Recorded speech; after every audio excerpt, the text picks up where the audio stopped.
Hungarian can be thought of as having always been a minority language, even in prehistoric times, according to an influential Hungarian linguist. I recently read an interesting observation Nádasdy makes that the Hungarian language almost always existed in an extremely diverse linguistic climate and has been more of a linguistic importer than an exporter while maintaining its unique structure and Uralic grammatical features. Nádasdy says that even on the steppe, the Old Hungarian language was often a minority among speakers of Old Turkic languages, and that many of the early Hungarians, prior to their arrival in modern Hungary, were very likely bilingual. But even when the Hungarians arrived in their modern homeland, the language was the most populous, but never quite an absolute majority.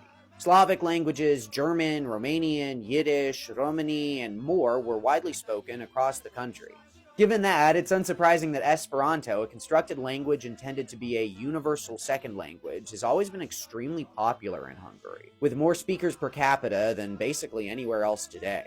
But one interesting fact about historical Hungary's linguistic diversity is that it wasn't even until 1844 that Hungarian became the official language of administration and science. You'd think, oh, well, it was part of the Austrian Empire, so the parliament was probably conducted in German. But there was enough resentment against the Austrians even at that time that this was to be avoided at all costs. Instead, Latin was the official language of Parliament, making it one of the more recent cases of Latin being used as an administrative language. A language and culture obviously doesn't have to be pure to be interesting and beautiful, and in the case of Hungarian, this colorful history has contributed in so many ways to the brilliant Hungarian language that exists today. Follow me on TikTok and listen to the Truant Explorer podcast for even more perspectives on Hungarian history and cultural diversity.